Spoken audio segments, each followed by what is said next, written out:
সম্মানিত মাস আসতেছে। সুলসিলাতি শায়াতিন, সব শয়তানকে শৃঙ্খলাবদ্ধ করে দাও রমজান মাসের সম্মানে। আল্লাহ সুবহানাহু তাআলা রমজান মাসের সম্মানে আসমানের দরজা খুলে দিলেন, রমজান মাসের সম্মানে জান্নাতের দরজা খুলে দিলেন, রমজান মাসের সম্মানে জাহান্নামের দরজা বন্ধ করে দিলেন। রমজান মাসের সম্মানে শয়তানকে শৃঙ্খলাবদ্ধ করলেন। এত সম্মান, এত মর্যাদা, এত প্রস্তুতি আল্লাহর নিকটে রমজান মাসের। আমি এবং আপনি কি প্রস্তুতি নিয়েছি রমজানের জন্য? রমজানকে সামনে রেখে আমার আপনার প্রস্তুতি কি? রমজানকে সামনে রেখে প্রত্যেক মুসলমানের সবচেয়ে বড় যে প্রস্তুতি হওয়া উচিত সেটা হচ্ছে কোরআন পড়া। আশ্চর্য হবেন, আল্লাহ সুবহানাহু তাআলা রমজান মাসের ফজিলত গুরুত্ব বর্ণনা করবেন কোরআনে। তো রমজান মাসের ফজিলত গুরুত্ব বর্ণনা করতে গিয়ে বলছেন শাহরু রমাদান আল্লাযী উনজিলা ফীহিল কোরআন। জানো ওই প্রোগ্রামের সম্মান কি? অমুক প্রোগ্রামে অমুক আসবে, এটা ওই প্রোগ্রামের সম্মান। কোন প্রোগ্রামে যদি প্রধানমন্ত্রী আসে তাহলে এটা ওই প্রোগ্রামের সম্মান হিসেবে বিবেচনা করা হয়। তাহলে প্রোগ্রামের গুরুত্ব বলা হচ্ছে, প্রোগ্রামের ফজিলত বলা হচ্ছে ওই প্রোগ্রামে কে আসবে তার সম্মান দিয়ে, তার মর্যাদা দিয়ে। আল্লাহ সুবহানাহু তাআলা একইভাবে রমজানের মর্যাদা বর্ণনা করছেন। তোমরা কি জানো রমজান কি? রমজানের মর্যাদা কি? রমজানের সম্মান কি? রমজানের মর্যাদার সম্মান বলতে গিয়ে আল্লাহ বলছেন শাহরু রমাদান আল্লাযী উনজিলা ফীহিল কোরআন। রমজানের সম্মান আর মর্যাদা হচ্ছে, রমজানের ফজিলত আর গুরুত্ব হচ্ছে যে এই মাসে কোরআন অবতীর্ণ হয়েছে। কোরআনের অবতীর্ণ হওয়ায় রমজানের সম্মান, কোরআনের ওই মাসে অবতীর্ণ হওয়ায় রমজানের ফজিলত। রমজান যত শ্রেষ্ঠ মাস হোক, যত বরকতওয়ালা মাস হোক, যত ক্ষমার মাস হোক, রমজানকে এত ক্ষমাওয়ালা, এত বরকতওয়ালা, এত শ্রেষ্ঠ, এত মর্যাদাপূর্ণ মাস হওয়ার একটাই কারণ, এই মাসে কোন কিতাব অবতীর্ণ হয়েছে? জোরে বলেন, কোন কিতাব? কোরআনের বরকতে রমজান সর্বশ্রেষ্ঠ মাস। দুনিয়ার মানুষ তোমরা জানো লাইলাতুল কদর কাকে বলে? লাইলাতুল কদরি খায়রুম মিন আলফি শাহর। লাইলাতুল কদর হচ্ছে 1000 মাস ইবাদত করার চাইতে উত্তম। 1000 মাস ইবাদত করলে জানে কি হবে? এক রাত ইবাদত করলে তার চেয়ে বেশি নেকি হবে। তাহলে 1000 মাস মানে 70-80 বছর। 70-80 বছর টানা ইবাদত করলে জানে কি হবে? মাত্র এক রাতে ইবাদত করলে তা নেকি হবে পৃথিবীর সর্বশ্রেষ্ঠ রাত। এই রাতের এত মর্যাদা, এত সম্মান কিসের জন্য? লাইলাতুল কদরের এত মর্যাদা, এত সম্মান কোথায় থেকে আসলো যে লাইলাতুল কদর পৃথিবীর সর্বশ্রেষ্ঠ রাত হয়ে গেল? লাইলাতুল কদর 1000 মাসের চেয়ে উত্তম হয়ে গেল। কি কারণে, কিসের কারণে লাইলাতুল কদরের এত মর্যাদা? আল্লাহ বলছেন ইন্না আনজালনাহু ফি লাইলাতুল কদর। লাইলাতুল কদরের এত মর্যাদা, এত সম্মানের আর কোনো কারণ নাই। একটাই কারণ, লাইলাতুল কদরের সর্বশ্রেষ্ঠ রাত হওয়ার, লাইলাতুল কদরের 1000 মাসের ইবাদতের চাইতে উত্তম হওয়ার একটাই কারণ, লাইলাতুল কদরে কোন কিতাব অবতীর্ণ হয়েছে? কোরআন অবতীর্ণ হয়েছে। আল্লাহু আকবার। এটা হচ্ছে লাইলাতুল কদরের ফজিলত এবং মর্যাদার কারণ কোরআনের বরকতে। রমজান সর্বশ্রেষ্ঠ কোরআনের বরকতে। লাইলাতুল কদর সর্বশ্রেষ্ঠ এই কোরআনের বরকতে মুহাম্মদ সাল্লাল্লাহু আলাইহি ওয়াসাল্লাম সাইয়্যিদুল আদম, আদম সন্তানের সর্দার, কিয়ামতের মাঠে যেই দিন আদম, নূহ, ঈসা, মূসা, ইব্রাহিম কেউ আলাইহিমুস সালাতু ওয়াস সালাম আল্লাহর সামনে কথা বলার সাহস করবেন না। মান যাল্লাযী ইয়াশফাউ ইনদাহু ইল্লা বিইজনি, কে আছে এত ক্ষমতাওয়ালা দুনিয়াতে, কে আছে এত প্রভাবশালী দুনিয়াতে, কে আছে এত প্রতাপশালী দুনিয়াতে।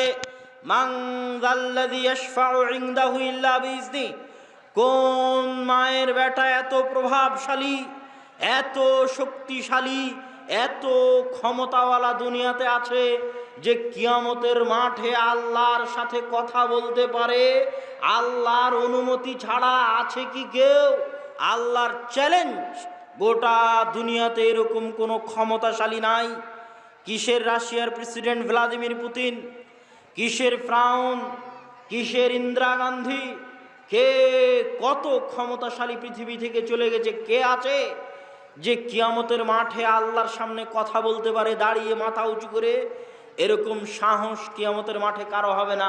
ওরা তো বহু দূরের থাক, আল্লাহর প্রিয় বান্দা, আল্লাহর শ্রেষ্ঠ বান্দা, আল্লাহর নিজে হাতে তৈরি করা বান্দা আদম, আল্লাহ যার সাথে কথা বলেছেন সেই বান্দা মূসা, আল্লাহর বন্ধু ইব্রাহিম, আল্লাহ সুবহানাহু ওয়া তাআলা যাকে রূহ পাঠিয়ে বিনা বাপে মুজদা দিয়ে সৃষ্টি করেছেন সেই ঈসা, এত মহান মহান নবী আলাইহিমুস সালাতু ওয়াস সালাম, কেউ কিয়ামতের মাঠে টু শব্দ করার, আল্লাহর দরবারে আল্লাহর সামনে কথা বলার সাহস করবে না। ওই দিন আল্লাহর দাপট, ওই দিন আল্লাহর ক্ষমতা, ওই দিন আল্লাহর প্রভাব, ওই দিন আল্লাহর ভীতি। কিয়ামতের মাঠে কিসের মুমিন, কিসের কাফের, কিসের নবী, কিসের পাপী, যে যত বড় পরহেজগার, যে যত বড় নবী, আর যে যত বড় ক্ষমতাশালী, কেউ কিয়ামতের মাঠে আল্লাহর দাপটের সামনে টু শব্দ করতে পারবে না। ওই দিন আল্লাহ মুহাম্মদ সাল্লাল্লাহু আলাইহি ওয়াসাল্লামকে মাকাম মাহমুদ, কিয়ামতের মাঠের সর্বোচ্চ সম্মান দিবেন। সেই সর্বোচ্চ সম্মান হচ্ছে আদম থেকে নিয়ে কিয়ামত পর্যন্ত লক্ষ লক্ষ কোটি কোটি বনু আদমের সামনে আল্লাহর সাথে কথা বলার একমাত্র অনুমতি পাবে কে? মুহাম্মদ সাল্লাল্লাহু আলাইহি ওয়াসাল্লাম। তার মতো এত শ্রেষ্ঠ নবীকে এত শ্রেষ্ঠ বানালো কে? কিসের কারণে মুহাম্মদ সাল্লাল্লাহু আলাইহি ওয়াসাল্লাম এত শ্রেষ্ঠ? কি সে আসল কারণ, যেই কারণে মুহাম্মদ সাল্লাল্লাহু আলাইহি ওয়াসাল্লাম এত মহান নবী, এত সর্বশ্রেষ্ঠ নবী? সেই কারণ আর কোনো কারণ নয়, মুহাম্মদ সাল্লাল্লাহু আলাইহি ওয়াসাল্লামের উপর যেই কিতাব অবতীর্ণ হয়েছিল, এটা সেই কোরআন, সেই কিতাবের বরকত। আজ উম্মতে মুহাম্মাদি কিসের জন্য সর্বশ্রেষ্ঠ? উম্মতে মুহাম্মাদির কি আছে? আমার আপনার মতো নাচিজ, নাদান, গুনাহগার, পাপিষ্ঠ আমাদেরকে কিসের জন্য আল্লাহ সুবহানাহু ওয়া তাআলা কুনতুম খায়রা উম্মাতিন উখরিজাত লিন-নাস, তোমরাই সর্বশ্রেষ্ঠ উম্মত। ইহুদিদের চাইতে আমরা কি বেশি করে ফেলেছি? খ্রিস্টানদের চাইতে আমরা কি বেশি করে ফেলেছি? কিসের কারণে আমার মতো পাপী সর্বশ্রেষ্ঠ উম্মত? কিসের কারণে আপনার মতো পাপী, নাচিজ, নাদান সর্বশ্রেষ্ঠ উম্মত? কিসের কারণে? আমাদের বাড়িতে, আমাদের ঘরে কিসের বরকত আছে? কিসের বরকত? উম্মতে মুহাম্মাদির উপর কিসের বরকত আছে? এই কোরআনের বরকতে উম্মতে মুহাম্মাদি সর্বশ্রেষ্ঠ। আল্লাহু আকবার। এতক্ষণ আলোচনার সারমর্ম হচ্ছে রমজানের কোনো শ্রেষ্ঠত্ব নাই কোরআন ছাড়া, লাইলাতুল কদরের কোনো শ্রেষ্ঠত্ব নাই কোরআন ছাড়া, আমার আপনার কোনো শ্রেষ্ঠত্ব নাই কোরআন ছাড়া। রমজান মাসে জন্ম হয়েছে যেই কিতাবের, সেই কিতাবের নাম কি? কোরআন। তাহলে রমজান মাসের সবচেয়ে বড় প্রস্তুতি কি হওয়া উচিত বলেন? রমজান মাসের সবচেয়ে বড় প্রস্তুতি কি হওয়া উচিত? কোরআন। কোরআনবিহীন রমজান কিসের? যেই রমজানের সব শ্রেষ্ঠত্ব, সব ফজিলত, সব মর্যাদা আল্লাহ কোরআনে বর্ণনা করছেন এইভাবে, শাহরু রমাদান আল্লাযী উনজিলা ফীহিল কোরআন। জানো রমজান কোন মাস?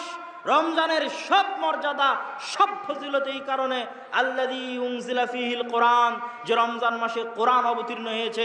গোটা রমজান পার হয়ে গেল, চাঁপাইনবাবগঞ্জের কেউ একদিন কোরআন খুলে দেখলো না, আর রমজানের সরিষা সম পরিমাণ দাম নাই, আর রমজানের সিয়াম থাকার চুল পরিমাণ দাম নেই। কিসের রমজান? কোরআন ব্যতীত। রমজানের সম্মানিত কোরআন, রমজানের বরকতিত কোরআন, রমজানের মর্যাদায়িত কোরআন, রমজানের ফজিলতিত কোরআন। অতএব কোরআন বিহীন রমজান প্রকৃত রমজান নয়।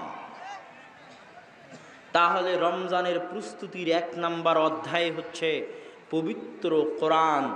রমজান মাসে অধ্যয়ন করতেই হবে। দেখেন, কোরআন এমন এক ভয়ঙ্কর কিতাব, হুজ্জাতুন লাকা ও হুজ্জাতুন আলাইকা। আল্লাহর রাসূলের হাদিস পড়ছি আপনার সামনে। এই হাদিসের অর্থ কি?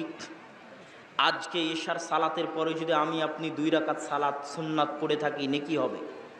আর যদি 2 রাকাত সুন্নাত সালাত না পড়ে থাকি, গুনাহ হবে না। ফজরের আগে 2 রাকাত সুন্নাত যদি পড়ে থাকি, নেকি হবে।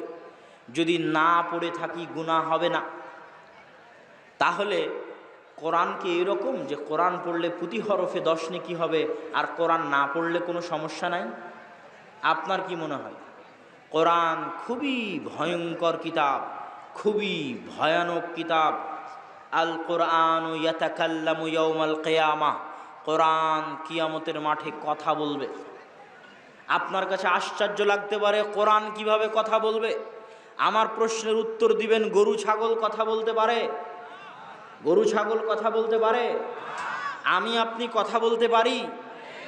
তো গরু ছাগলকে কথা বলতে দাও, কথা বলার সুযোগ দিল না, আমাকে কথা বলার সুযোগ দিল, সেই সত্তা কে? আল্লাহ। আল্লাযী আনতাকাকুম, যে আল্লাহ গরু ছাগলকে কথা বলার সুযোগ দেয়নি, আমার আপনার মতো নাচিজকে কথা বলার শক্তি দিয়েছে, ওই আল্লাহ কি কোরআনকে কথা বলার শক্তি দিতে পারে না? পারে। আল কোরআন ইয়াতাকাল্লামু ইয়াউমাল কিয়ামাহ। কোরআন কিয়ামতের মাঠে কথা বলবে। আর যখন কোরআন কিয়ামতের মাঠে কথা বলবে, তখন আমার আপনার পরিস্থিতি হবে খুবই ভয়ঙ্কর। সুন্নাতের মতো নয়, নফলের মতো নয়, রাখলে নেকি না রাখলে গুনাহ নাই, এটা নয়। আল কোরআন হুজ্জাতুন লাকা ও হুজ্জাতুন আলাইকা। দুনিয়ার মানুষ, ইয়া আইয়ুহান নাস, ইয়া আইয়ুহাল্লাযীনা আমানু, ও হে চাঁপাইনবাবগঞ্জবাসী, ও হে ইমানদারগণ, তোমাদেরকে বলে যাচ্ছি, আল কোরআন হুজ্জাতুন লাকুম ওয়া আলাইকুম। এই কোরআন হয় তোমাদের পক্ষে কথা বলবে কিয়ামতের মাঠে, না হয় তোমাদের বিপক্ষে কথা বলবে কিয়ামতের মাঠে। আল্লাহ রাসূল বলেননি যে কোরআন কিয়ামতের মাঠে যে কোরআন পড়েছে ওর পক্ষে কথা বলবে, আর যে কোরআন পড়েনি কোরআন চুপ থাকবে, এ কথা বলেননি। যে দুনিয়াতে কোরআন পড়েনি, কোরআন কিয়ামতের মাঠে ওর বিপক্ষে কথা বলবে। কেন বিপক্ষে কথা বলবে? আপনার এসএসসি করার সুযোগ হলো, এইচএসসি করার সুযোগ হলো, নেতার পিছনে মিছিল করার সুযোগ হলো, মিটিং করার সুযোগ হলো, হরতাল মারামারি গন্ডগোল করার সুযোগ হলো, রাজনীতি করার সুযোগ হলো, ব্যবসা করার সুযোগ হলো, বিয়ে শাদী করার সুযোগ হলো, সন্তান সন্ততির বিয়ে শাদী দেওয়ার সুযোগ হলো, নাতি পুতিনকে নিয়ে কোলে থাকার সুযোগ হলো, গোটা জীবন পার করে দিলেন, সব কিছুর সুযোগ হলো। কিন্তু এই শ্রেষ্ঠ কিতাব আপনার বাড়িতে কাপড় জড়ানো অবস্থায় পড়েই থেকে গেল, একে পড়ার কোনো দিন সুযোগ হলো না, আর আপনি কিয়ামতের মাঠে পার পেয়ে যাবেন? আপনি কি বলেন? নেয়ামত যত বড়, বিপদ তত বড়। কোরআনের মতো এত বড় নেয়ামত দিয়েছে আল্লাহ, বিপদ তত বড়। আল্লাহ কোরআনের মতো বড় নেয়ামত না দিত নাই, কথা শেষ। কিন্তু কোরআনের মতো বড় নিয়ামত যে আপনার বাড়িতে, কোরআনের মতো বড় নিয়ামতের উম্মত যে আপনি, তো কোরআন নিয়ে বসে আছেন বাড়িতে, কোরআন পড়বেন না, মহা পরীক্ষা, মহা বিপদ। এই কোরআন কিয়ামতের মাঠে আপনার বিরুদ্ধে কথা বলে আপনাকে জাহান্নামে নিয়ে চলে যাবে। আল কোরআন যদি আপনার পক্ষে কথা বলে, আল কোরআন ওয়াস-সাওমু ইউশাফাআনি ইয়াউমাল কিয়ামাহ, কোরআন এবং সিয়াম বা রোজা কিয়ামতের মাঠে কথা বলবে, সাক্ষ্য দিবে। আল্লাহ ক্ষমতা দিবেন কোরআন এবং সওমকে কথা বলার। যে আল্লাহ মানুষকে কথা বলার ক্ষমতা দিয়েছেন, আল্লাহ যদি মানুষকে কথা বলার ক্ষমতা দিতে পারেন, তো ওই আল্লাহ কোরআনকেও কথা বলার ক্ষমতা 100 বার দিতে পারেন। যে আল্লাহ মানুষকে কথা বলার ক্ষমতা দিয়েছেন, ওই আল্লাহ সওমকে কথা বলার ক্ষমতা 1000 বার, 1,00,000 বার দিতে পারেন। কিয়ামতের মাঠে আল্লাহ কোরআনকে, সিয়ামকে কথা বলার সুযোগ দিবেন। এরা যদি আপনার পক্ষে কথা বলে, এইভাবে পক্ষে কথা বলবে, আল্লাহ সিয়াম, কোরআন রাত জাগতে দেয়নি, রাত্রি জেগে কোরআন পড়েছে। সিয়াম না খেয়ে থেকেছে, শাহওয়াতকে কন্ট্রোল করেছে, জান্নাতে দিয়ে দাও।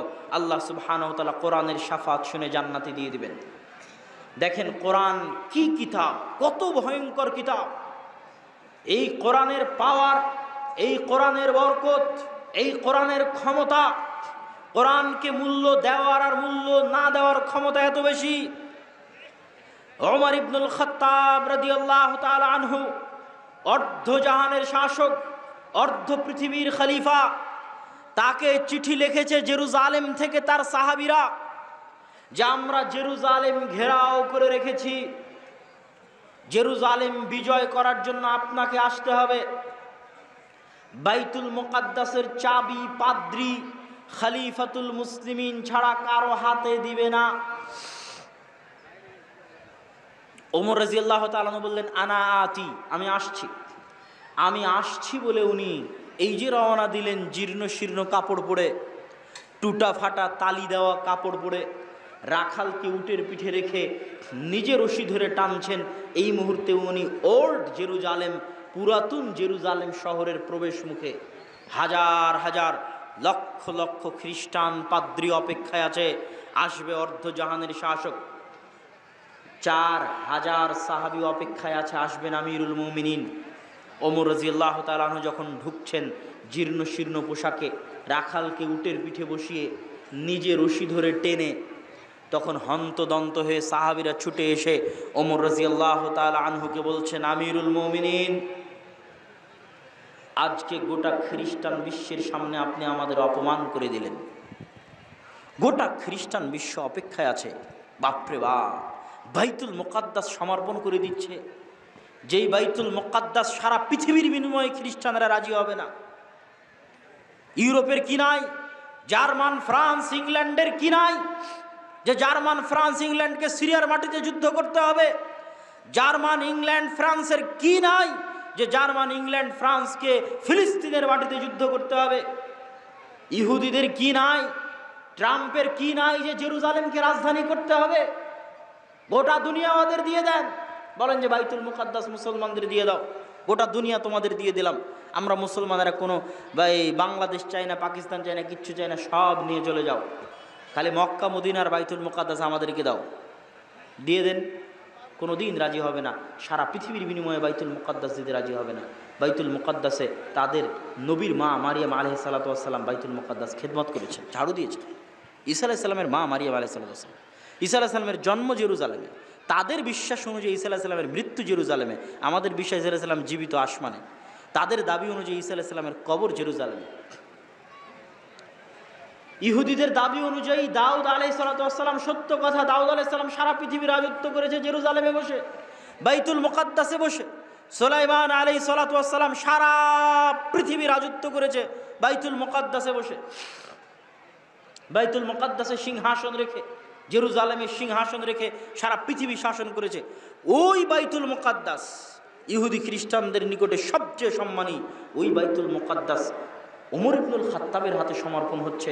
আর ওমর ইবনুল খাত্তাব এসেছেন জীর্ণ শীর্ণ পোশাক পরে, ওমর ইবনুল খাত্তাব এসেছেন উটের রশি ধরে টানতে টানতে। সাহাবীরা হন্তদন্ত হয়ে এসে বলছে, মান সম্মান সব শেষ। ওমর রাদিয়াল্লাহু তাআলা বলছেন, খামোশ শোনো, আমি ওমর মরুভূমির রাখাল, আমার কোনো ইজ্জত ছিল না, আমার কোনো সম্মান ছিল না, আমার কোনো পাওয়ার ক্ষমতা ছিল না।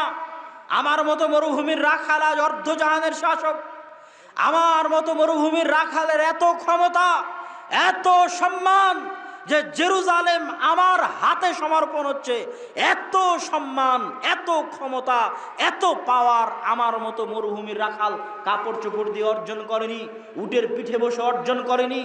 এত ক্ষমতা, এত পাওয়ার কোরআনের বরকতে। আল্লাহু আকবার। এই কোরআনকে যদি তোমরা অবমূল্যায়ন করো, সাহাবীদের বলতেছি, এই কোরআনকে যদি তোমরা অবমূল্যায়ন করো, যতই দামি কাপড় পরে থাকো আর যতই পারমাণবিক বমের মালিক হও না কেন, তোমাদের কপালে অপমান লেখা আছে, তোমাদের কপালে লাঞ্ছনা লেখা আছে। আর সব ছেড়ে দাও, কিছু নাই, ফকির তুমি, মিসকিন তুমি, কিন্তু মূল্যায়ন করো কোরআনকে। পৃথিবীর পারমাণবিক শক্তিধর রাষ্ট্র তোমার সামনে এসে নমনম করবে। এইটা কোরআনের বরকত, এইটা কোরআনের ক্ষমতা। এটা তো কাপড় চোপড় দিয়ে অর্জন করিনি আর উটের পিঠ দিয়ে অর্জন করিনি। এই বরকত কোরআনের বরকত। এই কোরআনের কারণে আল্লাহ কোনো জাতিকে উত্থান ঘটান, আর এই কোরআনকে অবমূল্যায়ন করার কারণে আল্লাহ কোনো জাতির অধঃপতন ঘটান। আজ কল্পনা করেন, আমাদের এই উপস্থিত মজলিসে হাজারো মানুষ, রাস্তাঘাট বাজারে যত মানুষ আছে সব মিলে লাখো মানুষ। এই লাখো মানুষের মধ্যে কয়জন আজ পবিত্র কোরআন তেলাওয়াত করেছে? কয়জন?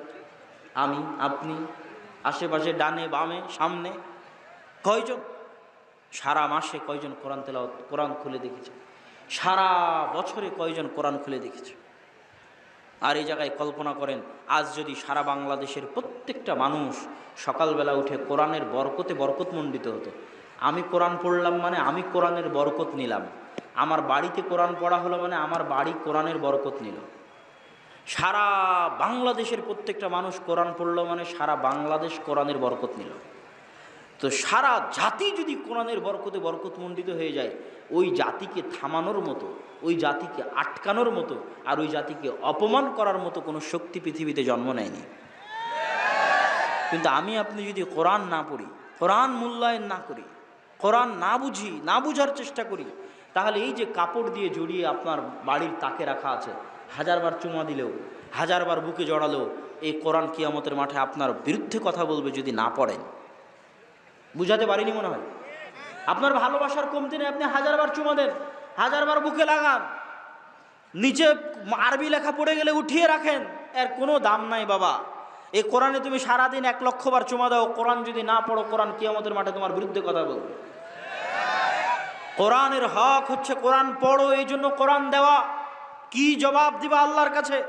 সারা জীবনে সব কিছু করার সময় হয়েছে, মুসলমানের সন্তানের কোরআন শেখার সময় হয়নি, মুসলমানের সন্তানের কোরআন পড়ার সময় হয়নি। এর চেয়ে বড় হতভাগা, এর চেয়ে বড় দুর্ভাগা, এর চেয়ে বড় নিমুখ হারাম, এর চেয়ে বড় অপমানিত লাঞ্ছিত জাতি পৃথিবীতে কেউ হতে পারে না।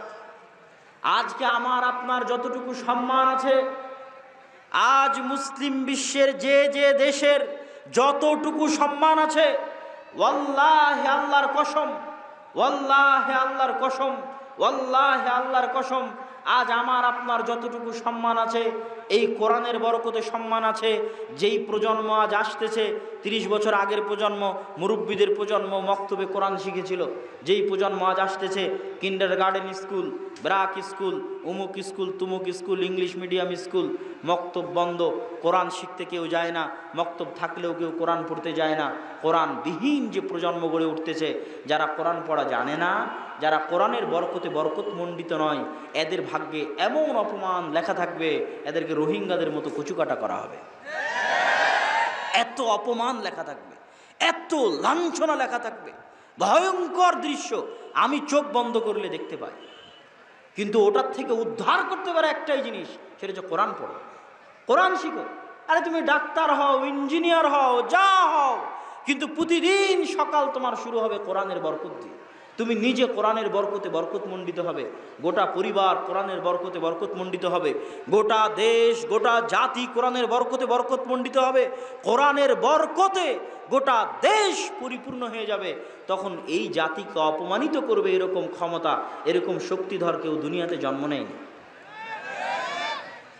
সম্মানিত উপস্থিতি, কোরআন শিক্ষার গুরুত্ব বুঝাতে গিয়ে আপনাকে বলি, আপনাদের এই চাঁপাইনবাবগঞ্জ অঞ্চলের মানুষের মসজিদগুলোতে মক্তব চালু আছে, এটা আমার জরিপ। থাকা ভালো, চলুক, আলহামদুলিল্লাহ। কিন্তু রমজানকে কেন্দ্র করে আমভাবে, শুধু ছোট বাচ্চাদের জন্য নয়, রমজানকে কেন্দ্র করে আমভাবে মসজিদে সকল মানুষের জন্য কোরআন শিক্ষার ব্যবস্থা করতে হবে, সকল মানুষের জন্য। রমজানে তো কোনো কাজ নাই, জোহর পর থেকে আসর থেকে মাগরিব পর্যন্ত কি কাজ? মসজিদে এসে কোরআন শিক্ষার ব্যবস্থা করেন। নট অনলি ফর চিলড্রেন, শুধু বাচ্চাদের জন্য মক্তব নয়, সব মুরব্বী, বয়স্ক, 50, 60, যুবক, বৃদ্ধ, আবাল বনিতা, মা বোনেরা বাড়িতে কোরআনের আসর চালু করবে রমজানকে কেন্দ্র করে। এটাই আমার আজকের বক্তব্যের আমানত। দোহাই লাগে আল্লাহ সুবহানাহু ওয়া তাআলার, আনশুদুকুম বিল্লাহ, আল্লাহ সুবহানাহু ওয়া তাআলার ওয়াস্তে আপনাদেরকে বলছি, রমজান মাসের সবচেয়ে বড় প্রস্তুতি হচ্ছে কোরআনের বরকতে গোটা চাঁপাইনবাবগঞ্জ জেলাকে বরকতমণ্ডিত করে দিন। ইনশাআল্লাহ বলেন ইনশাআল্লাহ। কোরআনের বরকতে নিজের পরিবার, নিজের বাড়ি, নিজের গ্রাম, নিজের পাড়া বরকতমণ্ডিত করে দিন। আল্লাহ আমাদের তৌফিক দিক, আল্লাহুম্মা আমিন। সব বক্তব্যের সব কথা ভুলে গেলে একটা কথা মনে রেখে যাবেন, এখন যে কথাটা বলতেছি, আল্লাহ সুবহানাহু ওয়া তাআলা সাক্ষী, আমার টুটা ফাটা জ্ঞান অনুযায়ী আমি যতটুকু বুঝি, যে কোনো মুফতিকে জিজ্ঞেস করতে পারেন, যে কোনো আলেম শাইখকে জিজ্ঞেস করতে পারেন। ওয়াল্লাহে আল্লাহর কসম, ওয়াল্লাহে আল্লাহর কসম, ওয়াল্লাহে আল্লাহর কসম, আপনার গ্রামের মসজিদে একটা টাইলস লাগিয়ে দিলে আপনার জানে কি হবে? আপনার গ্রামের মসজিদে একটা ফ্যান কিনে দিলে জানে কি হবে? আপনার গ্রামের মসজিদে এসি কিনে দিলে জানে কি হবে? আপনার গ্রামের মসজিদে ছাদ কিনে দিনে জানে কি হবে?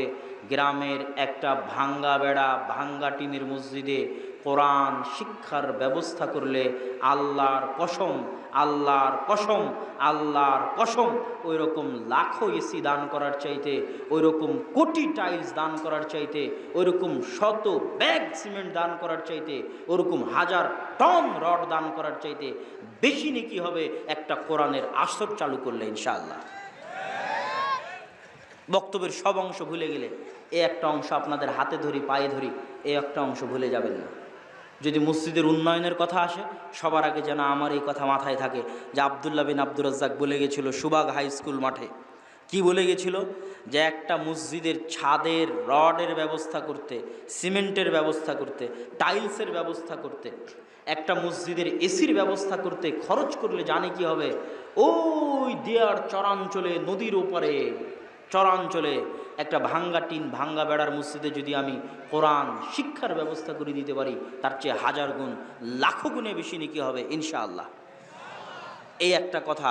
আব্দুর রাজ্জাক বিন ইউসুফ আপনাদের শ্রদ্ধেয়, আপনাদের গ্রামের, আপনাদের এলাকার মানুষ, আসবেন, বক্তব্য দিবেন, তার পুরো বক্তব্য যদি ভুলে যান, আমার এই একটা কথা যেন না ভুলেন, এটা আমার করজোরে রিকোয়েস্ট। কোরআনের বরকতে রমজান মাসে গোটা চাঁপাইনবাবগঞ্জ যতজন এখানে উপস্থিত হয়েছেন, নিজ নিজ এলাকায় ফিরে গিয়ে আজকেই সিদ্ধান্ত নেবেন কোরআনকে কেন্দ্র করে সবার জন্য, আবাল বৃদ্ধ বনিতা, শিশু বয়স্ক সকলের জন্য কোরআনের দার্স উন্মুক্ত হবে। নারীরা কোরআন শিখবে, বৃদ্ধরা কোরআন শিখবে, বাচ্চারা কোরআন শিখবে, দোয়া শিখবে। কোরআনের বরকতে গোটা জাতিকে বরকতমণ্ডিত করতে হবে। এটা রমজানের সবচেয়ে বড় প্রস্তুতি। কোরআনবিহীন রমজানের কোনো মূল্য নাই। রমজানের সব সম্মান কোরআনের বরকত, লাইলাতুল কদরের সব সম্মান কোরআনের বরকত।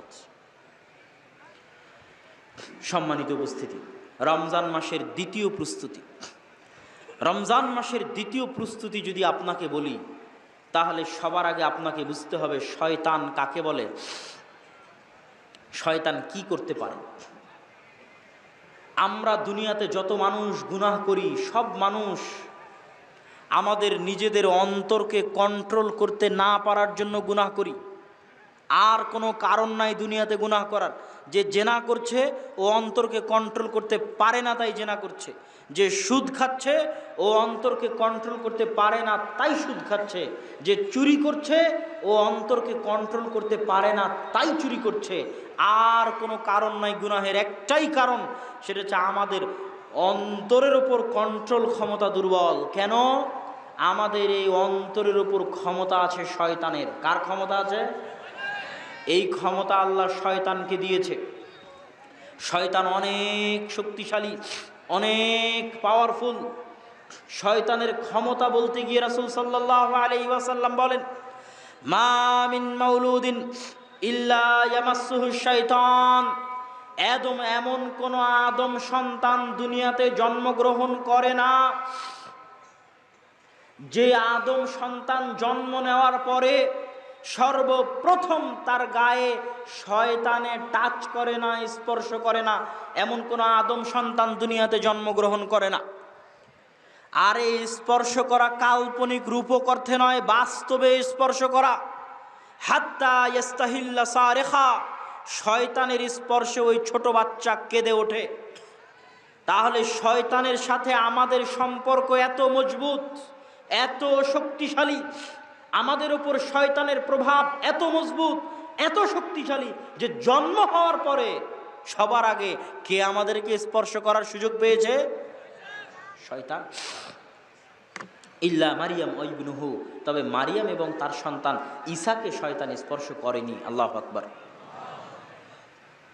দ্বিতীয় হাদিস, রাসূল সাল্লাল্লাহু আলাইহি ওয়াসাল্লামের, এমন কোন আদম সন্তান পৃথিবীতে নাই ইল্লা ওয়ালাহু কারিনান, যে আদম সন্তানের দুটো বন্ধু নাই। কারিনুম মিনাল মালাইকা ওয়া কারিনুম মিনাশ শাইতান, একটা হচ্ছে শয়তান বন্ধু, আর একটা হচ্ছে ফেরেশতা বন্ধু। জন্মের পর থেকে এখানে যত জন বসে আছে প্রত্যেকের সাথে দুইজন করে আছে। আমার সাথে দুইজন আছে, এনার সাথে দুইজন আছে, প্রত্যেক মানুষের সাথে দুইজন আছে, একটা ফেরেশতা একটা শয়তান, একটা ফেরেশতা একটা শয়তান। তাহলে শয়তান আমাদের সাথে কত ওতপ্রোতভাবে জড়িত। এগুলো কি আপনার কাছে কাল্পনিক মনে হয় না বাস্তব? বাস্তব, এগুলো কাল্পনিক নয়। দেখেন, যদি কাল্পনিক হয় তাহলে পৃথিবী সৃষ্টির আর কোনো রহস্য বাকি থাকে না। কি করতে আল্লাহ পৃথিবী সৃষ্টি করবেন আর আমাকে আপনাকে সৃষ্টি করবেন?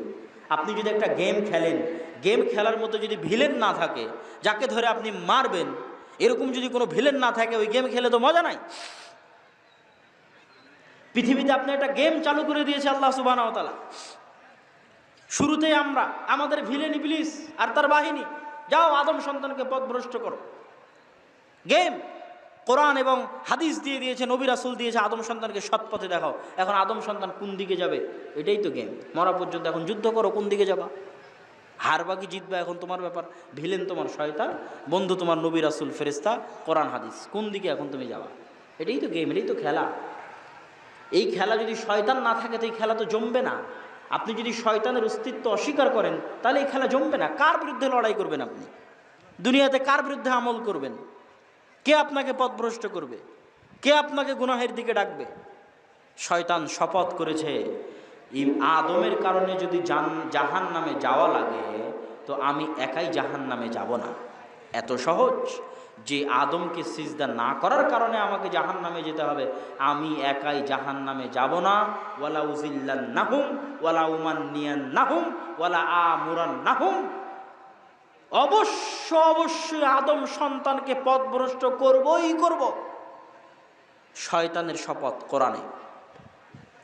অবশ্যই আদম সন্তানকে ডান দিক থেকে বাধা দিব সিরাতে মুস্তাকিমে যেতে, আদম সন্তানকে বাম দিক থেকে বাধা দিব সিরাতে মুস্তাকিমে যেতে, আদম সন্তানকে সামনে থেকে বাধা দিব সিরাতে মুস্তাকিমে যেতে, আদম সন্তানকে পিছে থেকে বাধা দিব সিরাতে মুস্তাকিমে যেতে। লায়ার সুদু লায়াজলিসু লিকুল্লি মারসাদ, শয়তান আদম সন্তানের প্রত্যেকটা পদক্ষেপে অপেক্ষারত থাকে যেন ওই প্রত্যেকটা ধাপ তাকে ভুল পথে পরিচালিত করতে পারে শয়তান। এটা শয়তানের শপথ, এটা শয়তানের টার্গেট। এই জন্য কোরআনে আল্লাহ বলেছে, ইন্নাশ শাইতানা লাকুম আদুউম মুবিন, শয়তান তোমাদের প্রকাশ্য শত্রু। আমেরিকা, ইসরায়েল, ইহুদি, খ্রিস্টানদের গালি দিয়ে লাভ নাই। ওই আমেরিকা, ইসরায়েল, ইহুদি, খ্রিস্টান, হিন্দু, এদের সাথে আপনার কবে যুদ্ধ হবে কেউ জানে না।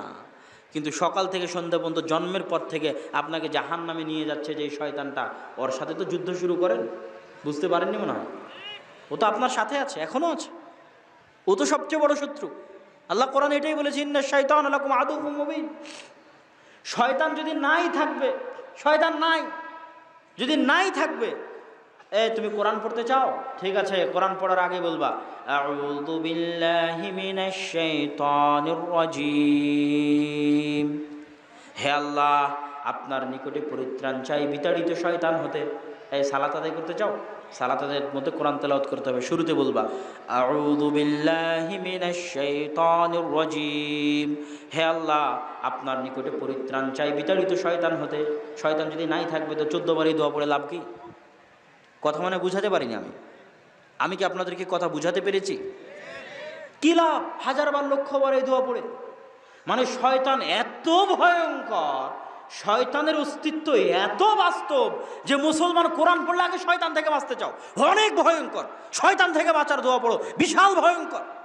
সালাত আদায় করতে চাও, শয়তান থেকে বাঁচার দোয়া পড়ো, বিশাল ভয়ঙ্কর।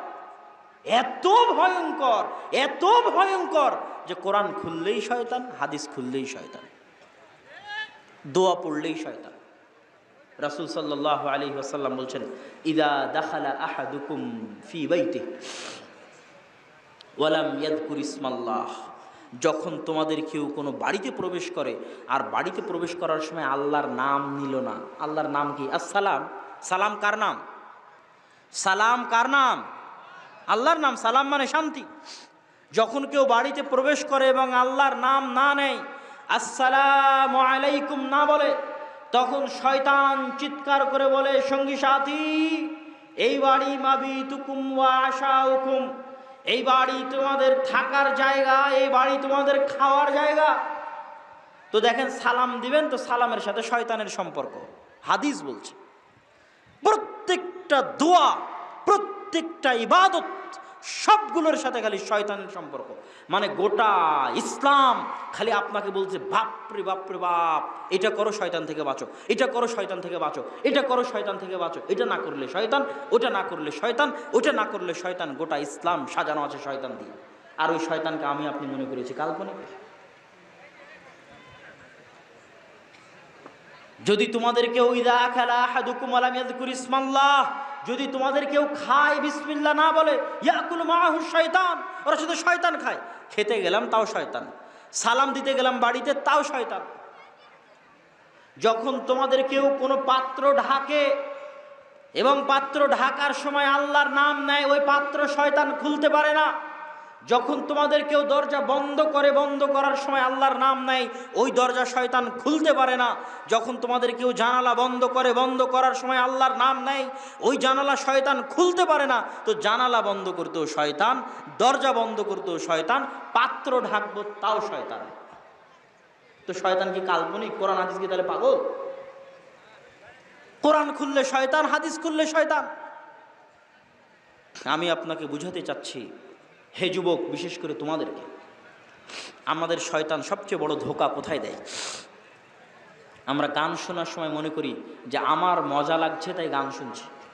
সকালবেলা ঘুমানোর সময় মনে করি, ফজরের সময়, যে আমার ঘুমাতে ভালো লাগছে তাই ঘুমাচ্ছি। কিন্তু আসলে কাহিনী কি?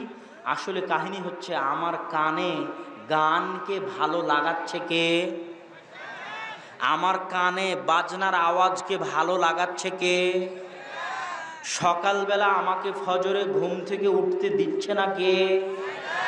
যুবক, আমার আপত্তি নাই, তুমি আরো 1000 দিন গান শুনো, কিন্তু আল্লাহর হস্তে তোমার হাতে ধরি, পায়ে ধরি, এই ধোকায় থাকিও না যে তোমার আনন্দের জন্য, তোমার মজার জন্য তুমি গান শুনছো।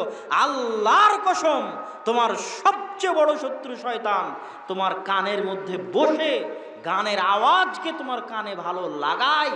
তোমার কাছে ভালো লাগে না, শয়তানে ভালো লাগায়। এখন এই বিশ্বাস নেওয়ার পরে তুমি শোনো, কিন্তু এই বিশ্বাস যদি না করো তাহলে যুদ্ধ তো হবে না। তুমি তো আগেই অস্ত্র সমর্পণ করে দিলা যে আমার নিজেকে আমি আত্মহত্যা করছি, তো যুদ্ধ কার সাথে করবো? যুদ্ধ তো হবে না। তোমার মনে করতে হবে, ঠিক আছে আমাকে মারা হচ্ছে, কিন্তু এই মারাটা আমি মারছি না, এটা শয়তানে মারছে। তারপরও মার খাও, কিন্তু এই মনে করে খাও যে মারটা কে দিচ্ছে, এ মারটা কে দিচ্ছে। তাহলে কোনোদিন যুদ্ধ হতে পারে। তুমি যদি মনে করো আমার মজার জন্য গান শুনছি, তো কোনোদিন গান ছাড়া হবে না বাবা। তুমি যদি মনে করো আমার আনন্দের জন্য ফজরে ঘুমাচ্ছি, তো কোনোদিন ফজরে আর উঠা হবে না। আর তুমি যদি এইটা জানার পরেও ঘুমাও যে তোমাকে ঘুম পাড়াচ্ছে কে? ঘুম পাড়াচ্ছে কে? গান শোনাচ্ছে কে? তাহলে অন্তত কোনোদিন যুদ্ধ হওয়ার সম্ভাবনা আছে, কোনো না কোনো দিন যুদ্ধ হওয়ার সম্ভাবনা আছে। বাপরে বাপ, এই বেয়াদব শয়তান আমাকে এতগুলো গুনাহ করিয়ে নিল, অন্তত কোনো না কোনো দিন যুদ্ধ হওয়ার সম্ভাবনা আছে। আর যদি মনে করো তোমার আনন্দ, তোমার মজা, যুদ্ধ শেষ, অস্ত্র সমর্পণ হয়ে গেছে। ইবনুল কাইয়িম রাহিমাহুল্লাহ বলছেন, যে ব্যক্তির কান গানের আওয়াজ শুনতে অভ্যস্ত হয়ে গেছে, শয়তানের দাসত্ব গোলামি করতে করতে করতে করতে গানের আওয়াজ শুনতে অভ্যস্ত হয়ে গেছে। মৃত্যুর পূর্ব মুহূর্তে ওর কানে যদি কালেমা লা ইলাহা ইল্লাল্লাহ পড়া হয় তো কালেমার আওয়াজ ওর কানে ঘৃণা লাগে। নাউজুবিল্লাহ, কত ভয়ঙ্কর কথা! যার কান গানের আওয়াজ শুনতে অভ্যস্ত হয়ে গেছে, ওই কানের কাছে মৃত্যুর পূর্বে যদি কালেমা পড়া হয় তো ওই কানে ঘৃণা করে কালেমার আওয়াজকে, কালেমা পড়ার ভাগ্য হয় না। অতএব কানকে অভ্যস্ত বানিও না, দাস বানিও না, গোলাম বানিও না গান বাজনা। না হলে এই কান কালেমাকে অস্বীকার করে বসবে। তোমার মৃত্যুর সময়, তোমার বিপদের সময় অস্বীকার করে বসবে কালেমাকে। অতএব গান বাজনার দাস এবং গোলাম বানিও না কানকে। সম্মানিত উপস্থিতি, শয়তানের কথা বলছিলাম যে শয়তানের থিওরিটা কি ইসলামে, শয়তানের থিমটা কি ইসলামে। শয়তানে ইসলামের থিম যত আমি স্পষ্ট করতে পারবো তত মানুষ বেশি হেদায়েতের রাস্তায় আসতে পারবে। প্রত্যেকটা ইবাদত শয়তানের খপ্পর থেকে বাঁচানোর জন্য। আপনাকে আজকে দুটো ইবাদত বুঝিয়ে যাই, দুটো ইবাদত কিভাবে আপনাকে শয়তান থেকে বাঁচাবে। একটা সালাত, একটা সিয়াম। দুটো ইবাদত দেওয়াই হয়েছে যেন মানুষ শয়তানের দাসত্ব থেকে বের হয়ে আসতে পারে। এই জন্যই সালাত আর সিয়াম দেওয়া, আর কোনো কারণ নাই। এই দুটো আপনাকে ব্যাখ্যা আমি দিব যে কিভাবে সালাত আর সিয়াম দেওয়া হলো। সালাত আর সিয়াম দেওয়াই হলো শয়তান থেকে বাঁচার জন্য, যেন আমি আপনি শয়তানের সাথে যুদ্ধ করতে পারি। এই জন্য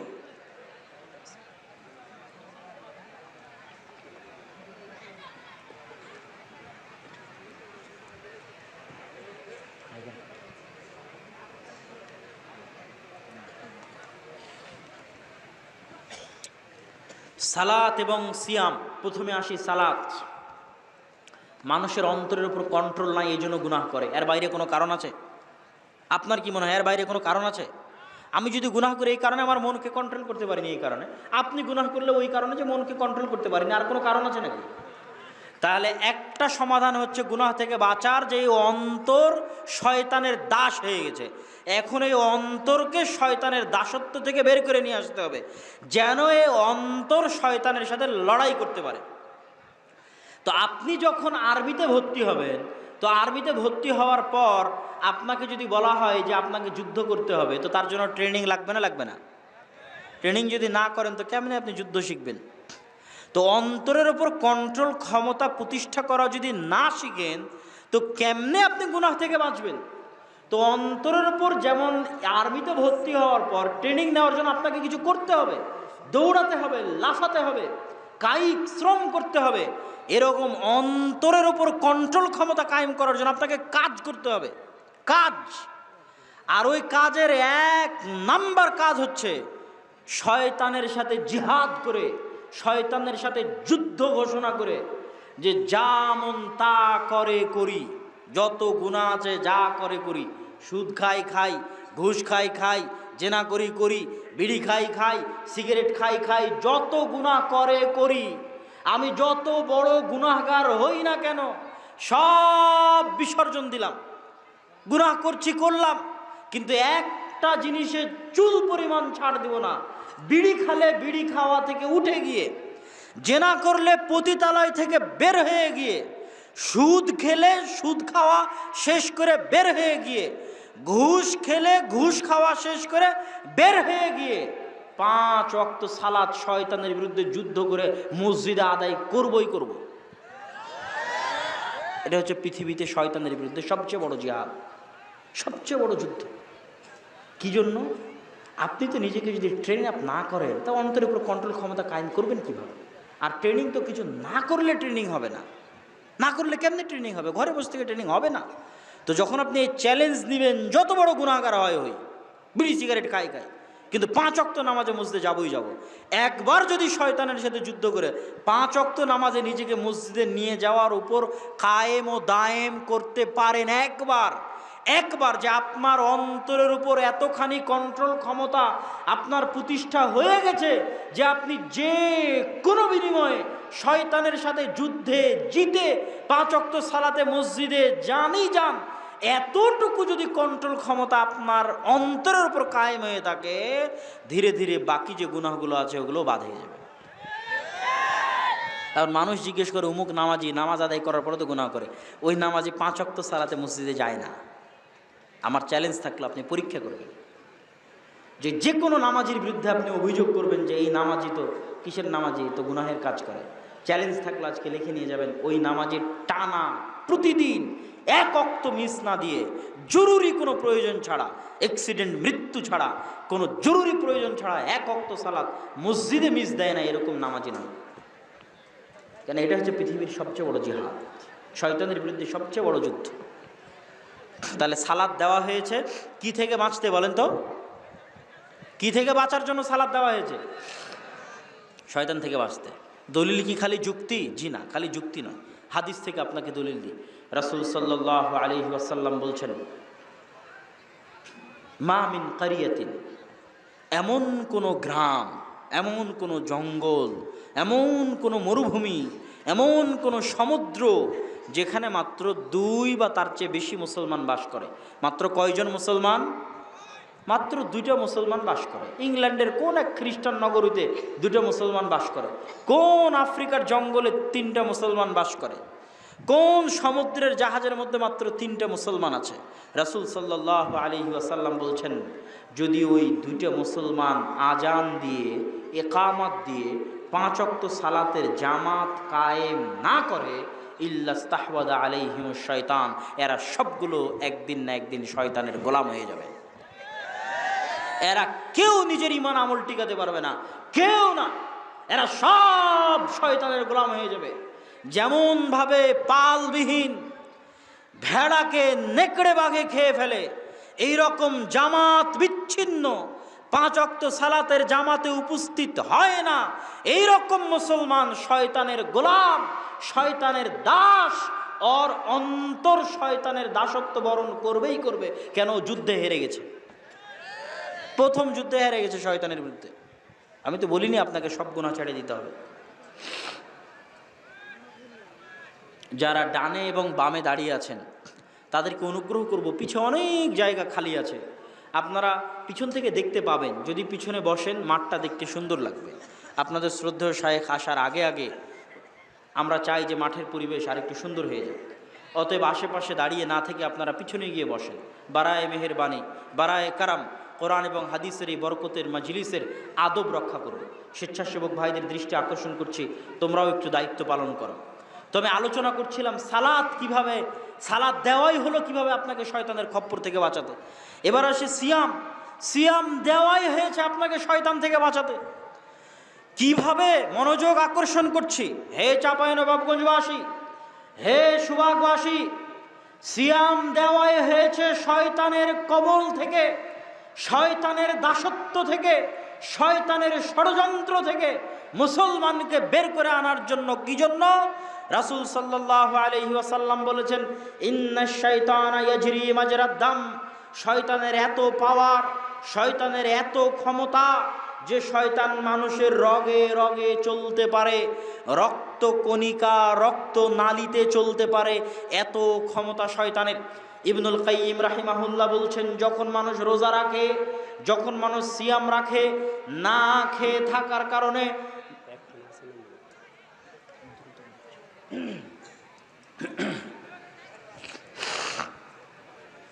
না খেয়ে থাকার কারণে মানুষের রক্ত কণিকা সংকীর্ণ হয়ে যায়। ইবনুল কাইয়িম রাহিমাহুল্লাহ লিখছেন, যখন রমজান মাসে মানুষ রোজা রাখে তখন মানুষের রক্ত কণিকা সংকীর্ণ হয়ে যায়। সংকীর্ণ হয়ে আসার কারণে শয়তান ওই রক্ত কণিকার মধ্যে প্রবেশ করতে পারে না। আল্লাহু আকবার। তাহলে আপনি শয়তান থেকে যদি বাঁচতে চান, যেমন সালাত আদায় করতে হবে, সিয়াম পালন করতে হবে। সিয়াম পালন করলে আপনার রক্তকণিকা সংকীর্ণ হয়ে যাবে, শয়তান ঢুকতে পারবে না। আর যত বেশি খাবেন, যত পেট পরিপূর্ণ করে খাবেন, সারাদিন খাওয়া দাওয়া যত বেশি খাবেন, আপনার রক্তনালিকা তত ফোলা ফোলা থাকবে, ফাঁকা ফাঁকা থাকবে, আর তত বেশি শয়তান প্রবেশ করবে, আর আপনি তত বেশি পথভ্রষ্ট হয়ে যাবেন খালি খাবারের কারণে। এই জন্য সোমবারের সিয়াম রাখেন, বৃহস্পতিবারের সিয়াম রাখেন, শয়তানকে কষ্ট দেন। আপনি সোমবারে সিয়াম রাখলে শয়তান কষ্ট পায়, কেন? ও ঢুকতে পারে। মুনাফিকের খাতা থেকেও বাদ, জাহান্নামীদের লিস্ট থেকেও বাদ। ও জাহান্নাম থেকেও মুক্ত, ও মুনাফিক থেকেও মুক্ত। এত বড় ফজিলত কালকে শুরু করেন, দেখি পারেন কিনা। শয়তানের সাথে কত যুদ্ধ করা লাগবে কালকে থেকে শুরু করেন। প্রত্যেক ওয়াক্তে দেখবেন শয়তান কোনো না কোনো ঝামেলা লাগিয়ে বসে আছে। এটা শয়তানই লাগায়, this is serious, not joking, আমি মজাক করছি না। প্রত্যেক ওয়াক্তে দেখবেন শয়তান কোনো না কোনো ঝামেলা লাগিয়ে বসে আছে, আপনাকে মসজিদে যেতে দিবে না। এত বেয়াদব, আপনি যেতে পারবেন না মসজিদে। 40 দিন চেষ্টা করেন, কয়দিন পারেন। শয়তান একদম জান প্রাণ দিয়ে মাথা পাগল করে আপনার পিছনে লেগে পড়বে, এমন এমন পরিবেশ তৈরি করবে, কোনো না কোনো এক ওয়াক্তে বলবে একে মিস করাবোই মসজিদ থেকে। পারবেন না, অনেক কঠিন জিনিস। তাহলে টানা 40 দিন যদি কোনো বান্দা শয়তানের সাথে যুদ্ধ করে জিতে যায়, যদি জিতে যায়, তাহলে যে তার অন্তরের উপর এতখানি কন্ট্রোল ক্ষমতা কায়েম করতে পেরেছে যে টানা 40 দিন 5 ওয়াক্ত সালাতে 5 বার শয়তানের সাথে 4 5 20 200 বার যুদ্ধে জিতেছে। আল্লাহু আকবার। তো যার অন্তর টানা 40 দিন 200 বার শয়তানের সাথে জিততে পারে যুদ্ধ করে, এতখানি কন্ট্রোল ক্ষমতা ওর অন্তরের উপর আছে, ও জাহান্নামে যাওয়ার মতো পাপ আসলে করতে পারবে না, সম্ভব হবে না ওর দ্বারা করা। কেননা ওর অন্তর তো ওর কাবু হয়ে গেছে, শয়তান তো ওর কাছে হেরে গেছে, ওর অন্তর তখন ওর অধীনে। এতক্ষণ তো ওর অন্তর ছিল শয়তানের অধীনে, ও ছিল শয়তানের গোলাম। টানা 40 দিন শয়তানের সাথে যুদ্ধ করতে করতে করতে করতে 200 বার শয়তান যুদ্ধে পরাজিত হয়েছে। 200 বার যুদ্ধে পরাজিত হওয়ার পরও টানা 40 দিন 5 ওয়াক্ত সালাতে মসজিদে হাজির থাকতে পেরেছে। তো 5 ওয়াক্ত সালাতে মসজিদে হাজির থাকতে পারার মাধ্যমে ও প্রমাণ করেছে যে ওর অন্তর আর শয়তানের গোলাম নাই, ওর অন্তর এখন আর নিজের কাবু হয়ে গেছে। আর এই ট্রেনিং কোর্স যে সম্পূর্ণ করে ফেলবে, যার অন্তর এতখানি কাবু হয়ে যাবে, ও জাহান্নামে যাওয়ার মতো গুনাহ করবে না, কেননা ওর অন্তর তখন ওর কন্ট্রোলে। এই জন্য জাহান্নামের আযাব থেকে মুক্ত। এবার আসুন রমজানের ট্রেনিং 30 দিন, সালাত 40 দিন, রমজান কয় দিন? 30 দিন। তো 30 দিন কি খালি না খেয়ে থাকার নাম সিয়াম? 30 দিন কি খালি না খেয়ে থাকার নাম রোজা? রাসূল সাল্লাল্লাহু আলাইহি ওয়াসাল্লাম বলেছেন, যে রাসূল সাল্লাল্লাহু আলাইহি ওয়াসাল্লাম কি বলেছে, মাল্লাম ইয়াদা কাওলা যুর ওয়াল আমালা বিহি ফালাইসা লিল্লাহি হাজাতুন আন ইয়াদা তুআমাহু ওয়া শারাবা। কোনো মানুষ রোজা রাখার পরে, না খেয়ে থাকার পরে, ক্ষুধার্ত থাকার পরে, পিপাসার্ত থাকার পরে যদি গুনাহের কাজ পরিত্যাগ করতে না পারে, তাহলে আল্লাহর কোনো প্রয়োজন নাই ওর ক্ষুধার্ত থাকার, আল্লাহর কোনো প্রয়োজন নাই ওর পিপাসার্ত থাকার। তাহলে কি শুধু সিয়াম মানে না খেয়ে থাকা, না অন্তর কন্ট্রোল করা গুনাহ থেকে? কথা বলেন না, যে গুনাহ থেকে অন্তর কন্ট্রোল করার নামও সিয়াম না? সিয়াম নয়? সিয়াম। দেখেন সিয়ামের যত ফজিলত আছে, গুনাহ করে একটা ফজিলত পাবেন না। আপনাকে পড়ে শোনাই, রাসূল সাল্লাল্লাহু আলাইহি ওয়াসাল্লাম বলেছেন, মান সামা রমাদানা ঈমানান ওয়া ইহতিসাবান গুফিরা লাহু মা তাকদ্দামা মিন যামবিহি। কেউ যদি রমজান মাসে সিয়াম রাখে ঈমান সহ নেকির আশায়, তার পূর্বের সকল গুনাহ ক্ষমা করে দেওয়া হবে। কেউ যদি রমজান মাসে মান কামা, কেউ যদি রমজান মাসে রাত্রি জাগে তারাবির সালাত আদায় করে, টানা 29 দিন 30 দিন তারাবির সালাত আদায় করলো, ওর পূর্বের সকল গুনাহ ক্ষমা করে দেওয়া হবে। কেউ যদি রমজান মাসে লাইলাতুল কদরে রাত জাগে, তার পূর্বের সকল গুনাহ ক্ষমা করে দেওয়া হবে। ফজিলত 3-3টা আমল, 3-3টা উপায় আগের সব গুনাহ মাফ করে নেওয়ার। কিন্তু কাহিনী কি? কাহিনী হচ্ছে প্রত্যেকটাতেই দুটো শর্ত দেওয়া আছে। এটা বলেছে নেকির আশা, আর এটা বলেছে ঈমানের সাথে। একটু বুঝার চেষ্টা করবেন। ঈমানের সাথে কি জন্য? আমরা মুমিন দেখেই তো সিয়াম রাখছি নাকি? আমরা কাফের হলে তো সিয়াম রাখতাম না। আমরা মুমিন দেখেই তো সিয়াম রাখছি। আল্লাহ কোরআনে বলেছে, ইয়া আইয়ুহাল্লাযীনা আমানু, ও হে ইমানদারগণ, তোমরা রোজা সিয়াম রাখো। তো ইমানদার দেখেই তো আল্লাহ রোজা রাখছি। তো আল্লাহ আপনি আবার কেন বলছেন ঈমান সহ রোজা রাখতে? ঈমান যদি নাই থাকতো রোজা তো থাকতামই না। ঈমান আছে দেখেই তো রোজা আছি, তো আপনি আবার কেন বলেন ঈমান সহ রোজা রাখতে? কারণ আছে না নাই? কি কারণ? ওই যে হাদিস, রাসূল সাল্লাল্লাহু আলাইহি ওয়াসাল্লাম বলেছেন, লা ইয়াজনি যানি হিনা ইয়াজনি ওয়া হুয়া মুমিন। যখন কোনো জেনাকারী জেনা করে, জেনা করা অবস্থায় তার মধ্যে ঈমান থাকে না।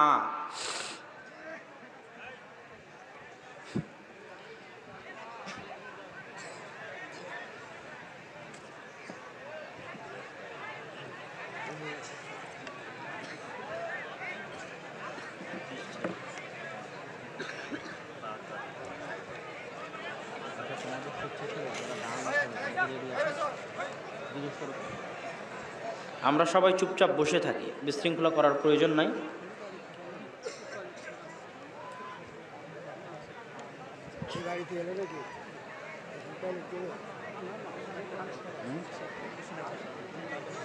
সমস্যা বিবেচনা করে আসুক মানুষজন, আমার বক্তব্য শেষ করি।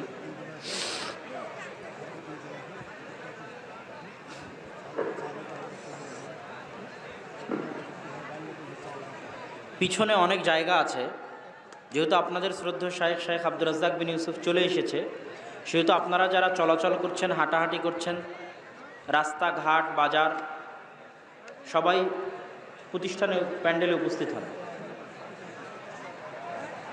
গাড়িতে কি? ও আচ্ছা আচ্ছা, এই গাড়িতে আসেনি তো, এটা গাড়ি এভাবে নিয়ে আসার তাহলে কি দরকার? না আসছে, কিন্তু এই গাড়িতে নাই, এসেছে, আমি তো জানি এসেছে। তাহলে আপনারা বিশৃঙ্খলা না করে আমার আলোচনাটা শুনেন। হ্যাঁ, উনি পৌঁছে গেছে সেটা তো বুঝতে পেরেছি, কিন্তু আমি মানুষকে বলছি যে এই গাড়িতে নাই, তাই বলছি।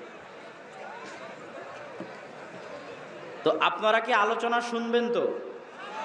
তাহলে একটু শান্তশিষ্ট হয়ে চুপচাপ বসে পড়েন। কি বলছিলাম? রাসূল সাল্লাল্লাহু আলাইহি ওয়াসাল্লাম বলছেন, লা ইয়াজনি জানি হিনা ইয়াজনি ওয়া হুয়া মুমিন।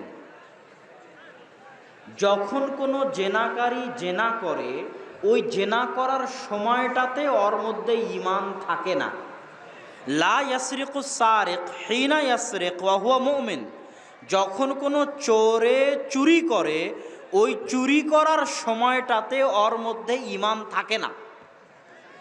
যখন কোনো ডাকাতে ডাকাতি করে, ডাকাত করার সময়টাতে ওর মধ্যে ঈমান থাকে না। যেই সময়টাতে ও জেনা করছে, ওই সময়টাতে ওর মধ্যে আর ঈমান নাই, ঈমান উঠে গেছে। আবার জেনা শেষ হয়ে গেলে আবার ফিরে আসবে ঈমান।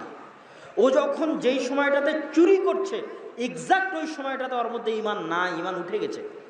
আবার চুরি করা যখন শেষ হয়ে যাবে, ঈমান আবার ফিরে আসবে।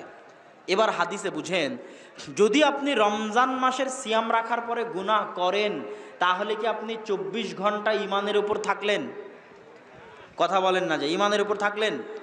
কেননা যখনই আপনি গুনাহ করছেন, তখন কি আর আপনার মধ্যে ঈমান আছে ওই সময়টাতে? সিয়াম থাকার পর যদি কেউ রাতের বেলা বিড়ি খায়, তো বিড়ি খাওয়ার সময়টাতে ওর মধ্যে ঈমান নাই। সিয়াম থাকার পরেও যদি কেউ দাড়ি কাটে, তাহলে দাড়ি কাটার সময়টাতে ওর মধ্যে ঈমান নাই। সিয়াম থাকার পরেও যদি কেউ টাকনুর নিচে কাপড় পরে, তাহলে টাকনুর নিচে কাপড় পরিধানের সময়টুকুতে ওর মধ্যে ঈমান নাই। তাহলে মান সামা রমাদানা ঈমানান ওয়া ইহতিসাবান, আগের সব গুনাহ ক্ষমা করে নিতে চাইলে রমজান মাসে 24 ঘন্টা 30 দিন কাবীরা গুনাহ যেটা করলে ঈমান উঠে যায়, সাগীরা গুনাহ যেটা করলে ঈমান উঠে যায়, এরকম গুনাহ থেকে বেঁচে থাকতে হবে, নাহলে ফজিলত পাওয়া যাবে না। তাহলে রমজান মাসে আপনার জন্য দ্বিতীয় প্রশিক্ষণ কি? টানা 30 দিন কোনো গুনাহ করতে পারবেন না। তাহলে যুবক, তোমাকে বলছি, উপস্থিত মা এবং বোনদের বিষয়ে তো কথা থাকবেই। যুবক, তোমাকে বলছি, টেক ইট চ্যালেঞ্জ। একবার চ্যালেঞ্জ নিয়ে দেখো, মাত্র 30টা দিন। তুমি কি শয়তানের কাছে এতই দুর্বল? তুমি কি শয়তানের কাছে এতই যায়ীফুন নফস? 30 দিনের জন্য যুদ্ধ করতে পারবে না? কি উপস্থিত জনতা, 30 দিনের জন্য যুদ্ধ করা সম্ভব? চাঁপাইনবাবগঞ্জের মানুষ এমনি শক্তিশালী, হয়তো 30 দিন কি শয়তানের বিরুদ্ধে লড়াই করা যাবে না? যাবে না? যাবে না? তো 30 দিনের জন্য অন্তরকে প্রস্তুত করে নেন যে মাত্র 30টা দিন। আচ্ছা, 30 দিনের পরে যদি আপনার গুনাহ করার দরকার হয়, করিয়ে। ওইটা বলার দরকার নাই যে আমি তওবা করে একদম ভালো হয়ে যাব, তাহলে ভালো হতে পারবেন না। তাহলে নিজে কি ভয় লাগবে, বাপরে বাপ, এটা তো ছাড়তে পারবো না। আপনাকে সারা জীবনের জন্য ছাড়তে বলিনি, মাত্র কয় দিনের জন্য? 30 দিনের জন্য। This is the psychology. আল্লাহ মানুষের সাইকোলজি বুঝে। মানুষকে যদি আল্লাহ বলে তুই সারা জীবনের জন্য ভালো হয়ে যায়, মানুষ পারবে না? পারবে? মানুষ পারবে না। আল্লাহ মানুষের সাইকোলজি বুঝে। এই জন্য মানুষকে আল্লাহ বলছে মাত্র কয় দিনের জন্য ভালো হও? মাত্র 30 দিন। টেক ইট চ্যালেঞ্জ যুবক। শয়তানের কাছে এত দুর্বল, এত পরাজিত, এত লজ্জিত, এত অপমানিত, শয়তানের এত গোলাম হয়েও না যে রমজান মাসের 30টা দিন শয়তানের সাথে লড়াই করতে পারবে না। যে রমজানের 30টা দিন গুনাহ থেকে বিরত থাকতে পারে না, ওর চেয়ে হতভাগা, ওর চেয়ে হতভাগা ওর চেয়ে হতভাগা আসমানের নিচে জমিনের উপর কেউ নাই। অতএব রমজানের এই 30টা দিন টেক ইট চ্যালেঞ্জ, এটাকে চ্যালেঞ্জ হিসেবে গ্রহণ করো যে কোনো মূল্যে। আল্লাহর ওয়াস্তে, আল্লাহর সন্তুষ্টির জন্য যেমন না খেয়ে থাকছি, শয়তানে ঢুকতে পারে না। এমনি তো বন্দি আছে 11 দিন, তো 11 মাস তো এই রক্তের মধ্যে চলেছে না চলেনি? তো 11 মাস যে চলেছে অর্থ প্রভাব আছে না নাই? তো যখন না খেয়ে থাকবেন তখন প্রভাব কমবে। পাশাপাশি 30 দিন চ্যালেঞ্জ, শয়তানের বিরুদ্ধে যুদ্ধ, মহাযুদ্ধ 30 দিনের জন্য। তৃতীয় বিশ্বযুদ্ধ ঘোষণা করে দিলাম এই রমজান মাসে শয়তানের বিরুদ্ধে। কোনো গুনাহ তুই শয়তান আমাকে দিয়ে করাতে পারবি না, অন্তত রমজান মাসে ইনশাআল্লাহ। আল্লাহ তুমি কবুল করো, আল্লাহুম্মা আমিন। মা ও বোনদের বিরুদ্ধে শয়তান কি করে? শয়তানের সবচেয়ে বড় এজেন্ডা হচ্ছে মা এবং বোন, সবচেয়ে বড় এজেন্ডা। দলিল, রাসূল সাল্লাল্লাহু আলাইহি ওয়াসাল্লাম বলছেন, ইবলিস সমুদ্রের মধ্যে, আটলান্টিক মহাসমুদ্রও হতে পারে, প্রশান্ত মহাসমুদ্রও হতে পারে, কোনো এক মহাসমুদ্রের মধ্যে ইবলিস বিশাল সিংহাসন নিয়ে বসে। সারা দিন শেষে সব শয়তান জমা হয়, আমার শয়তান, আপনার শয়তান, সব শয়তানকে জমা হয়। জমা হয়ে ইবলিসকে রিপোর্ট দেয়, আমি অমুককে আজকে চুরি করিয়েছি, অমুককে আজকে ডাকাতি করিয়েছি, অমুককে জেনা করিয়েছি, অমুককে বিড়ি খাইয়েছি, অমুককে মদ খাইয়েছি। ইবলিস খালি শুনতে থাকে, শুনতে থাকে, শুনতে থাকে। যখন একজন বলে আজ অমুক জায়গায় স্বামী স্ত্রীর মধ্যে তালাক করিয়ে দিয়েছে, ইবলিস লাফ দিয়ে উঠে কোলাকুলি করে। আল্লাহ রাসূলের হাদিস। তাহলে ইবলিসের সবচেয়ে বড় এজেন্ডা হচ্ছে পরিবার ধ্বংস করার এজেন্ডা। কি ধ্বংস করার এজেন্ডা? পরিবার। তালাক মানে খালি আপনি এটা বুঝিয়েন না, এত ছোট বুঝ হলে হবে না, এত মোটা মাথা হলে হবে না যে তালাক করিয়ে দিল মানে খুশি হয়ে গেল। তো তালাক করলে কেন খুশি হয়? তালাক করলে পরিবার ধ্বংস হয়। তো পরিবার আর কি কি কারণে ধ্বংস হতে পারে? আর যত কারণে পরিবার ধ্বংস হতে পারে প্রত্যেকটা কাজই ইবলিসের সবচেয়ে বড় এজেন্ডা। সেটা কি কাজ? মেয়েদেরকে ঘর থেকে বের করে নিয়ে যাও, মেয়েদেরকে বেপর্দা বানিয়ে দাও, মেয়েদেরকে বেহায়া বানিয়ে দাও, মেয়েদেরকে নির্লজ্জ বানিয়ে দাও। যদি সারা পৃথিবীর সব জাতি, সব কওমের মেয়েদেরকে বেহায়া বানানো গেছে, কিসের হিন্দু ওকে বেহায়া বানিয়ে দিয়েছে? হিন্দুরাও আগে মাথায় কাপড় দিত, দিত না? দিত না? দিত। হিন্দুরা বেহায়া হয়ে গেছে। খ্রিস্টানদের বেহায়া বানিয়ে দেওয়া হয়েছে। খ্রিস্টান ধর্মে কি পর্দা নাই? পর্দা আছে না নাই? আপনি খ্রিস্টানের বড়দিন খুলে দেখবেন, সব পাদ্রীর মাথায় বোরখার মতো কাপড় থাকে। প্রত্যেকটা খ্রিস্টানদের যারা নাম, ওদের মাথায় আমরা কালো বোরখা পরি, ওরা সাদা বোরখা পরে। তাহলে খ্রিস্টান ধর্মে পর্দা নাই? তো গোটা খ্রিস্টান ধর্মের সব নারীকে বেপর্দা বানিয়ে দিয়েছে। কে করেছে? শয়তানে। কে? এই একমাত্র মুসলমান এদের মেয়েদেরকে পারা গেল না, এদের পরিবার ধ্বংস করতে পারা গেল না। এদের সব মেয়েদেরকে ঘর বাড়ি থেকে বের করে নিয়ে গিয়ে শয়তানের ওয়াসওয়াসায়, শয়তানের প্ররোচনায় এদেরকে এমনভাবে বেহায়া, বেলেল্লা, নির্লজ্জ বানিয়ে দাও যেন সমাজের মধ্যে অবৈধ সম্পর্ক, জেনা, পরকিয়া এত বেড়ে যায়। যখন সমাজে অবৈধ সম্পর্ক, জেনা, পরকিয়া বেড়ে যাবে, তখন সমাজে সংসার টিকবে না ভাঙবে? সমাজে সংসার টিকবে না ভাঙবে? ভাঙবে। সমাজে ভাঙছে। আজ সারা বাংলাদেশের সমাজ এই সমস্ত মেয়েদেরকে শয়তান প্ররোচনা দিয়ে ঘরের বাইরে বের করে নেওয়ার কারণে, যুবকদেরকে প্ররোচনা দিয়ে অবৈধ সম্পর্কে লিপ্ত করতে পারানোর কারণে আজ পরকীয়া, অবৈধ সম্পর্ক, জেনা, ব্যভিচারে সমাজ পচে গলে দুর্গন্ধযুক্ত হয়ে নষ্ট হয়ে গেছে। ঘরে ঘরে তালাক, ঘরে ঘরে ডিভোর্স, ঘরে ঘরে পরকীয়া। তাহলে শয়তানের সবচেয়ে বড় এজেন্ডা হচ্ছে পরিবার ধ্বংস করা, সবচেয়ে বড় এজেন্ডা। এই জন্য যত নারীবাদী আছে এদের সাথে শয়তানের মিটিংও হতে পারে। ইবলিস মিটিং দিয়ে এদের অর্ডার দিতে পারে, করো, সব ধ্বংস করে দাও মুসলমানদের পরিবারদের। এটা শয়তানের সবচেয়ে বড় এজেন্ডা। শয়তান মানুষের সাথে কথা বলতে পারে, যোগাযোগ করতে পারে, এরা সব শয়তানের গোলাম। যত এনজিও বাংলাদেশের মাটিতে কাজ করে, বিদেশি এনজিও, যত নারীবাদী আছে সারা মুসলিম বিশ্বে, যত মানবাধিকার কর্মী আছে সারা মুসলিম বিশ্বে, এরা সব কাদের গোলাম? কাদের গোলাম? এদের সাথে কাদের মিটিং হয়? শয়তানের মিটিং হয়। শয়তানের আদেশে এরা মাঠে নেমেছে, শয়তানের আদেশে এরা মা এবং বোনদের পথভ্রষ্ট করছে।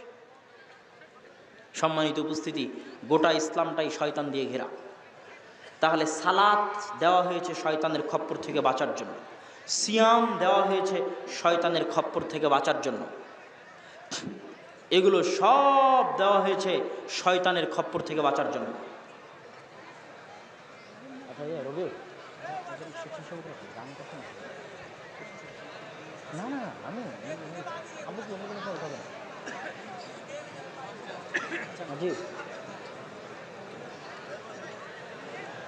আমি আমার আলোচনার শেষের দিকে চলে এসেছি।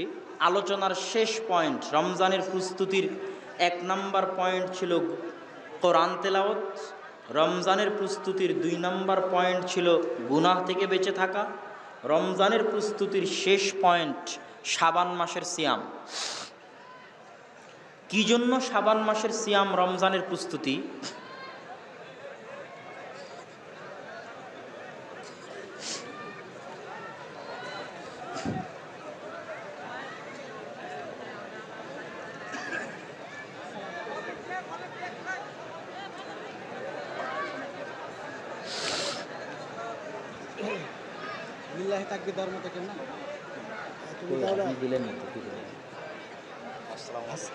কেমন আছেন আপনি?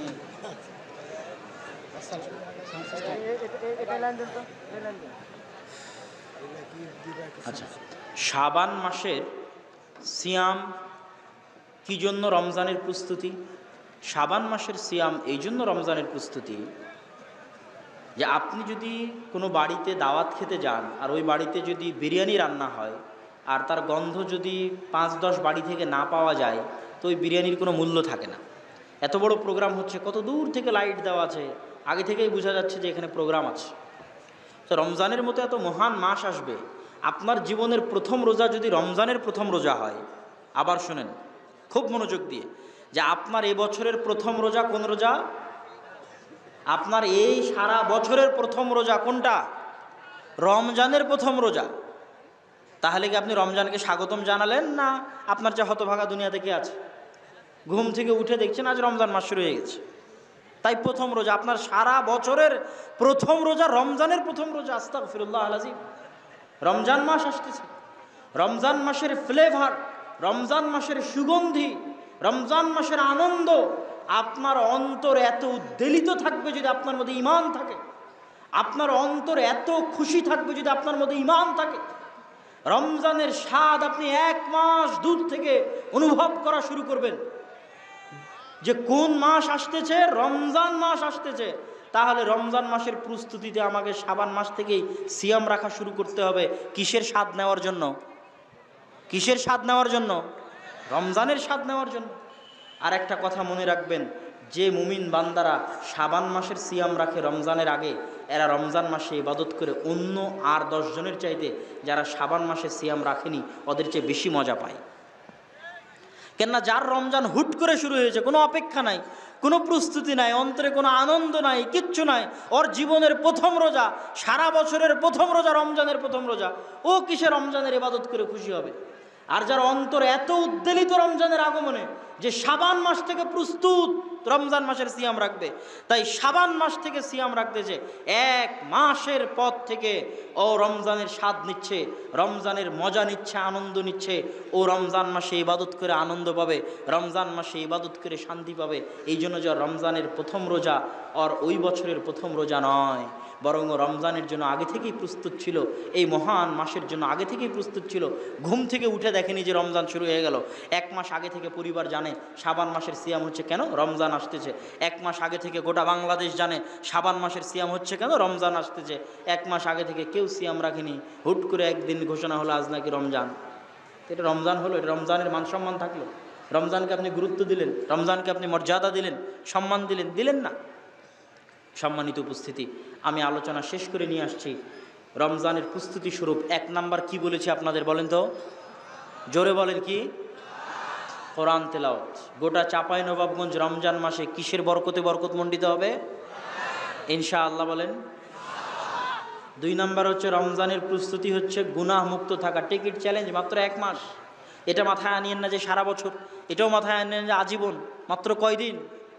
30 দিন। 30 দিন শয়তানের বিরুদ্ধে বিশ্বযুদ্ধ ঘোষণা করেন। আর চাঁপাইনবাবগঞ্জের মানুষ কালাই রুটি দিয়ে সাহারি করে যুদ্ধ ঘোষণা করতে হবে, যেন শয়তান এই 30 দিনে আপনাকে পরাজিত করতে না পারে, কোনো মতেই নয়, খবরদার নয়। আর 3 নাম্বার হচ্ছে রমজানকে স্বাগতম জানাতে গিয়ে আর অন্তত যে কয়টা দিন বাকি আছে এ কয়টা দিন সিয়াম রাখেন, যেন ওই হতভাগাদের কাতারে আপনি না হন যে রমজানের প্রথম সিয়াম আপনার এই বছরের প্রথম সিয়াম হয়ে গেল। আল্লাহ যেন তা না করে। আর আমি জানি না এখন কি দানের জন্য কিছু বলতে হবে তার? আচ্ছা, আজকের অনুষ্ঠান আপনার স্বেচ্ছাসেবক রেডি? আজকের অনুষ্ঠান আদ-দাওয়া ইলাল্লাহ কর্তৃক আয়োজিত প্রথম অনুষ্ঠান। আদ-দাওয়া ইলাল্লাহ বলতে সারা বাংলাদেশে যারা দিনের দাওয়াতি কাজ করে ব্যতিক্রমভাবে, সেই ব্যতিক্রমের কিছু নমুনা যদি আমি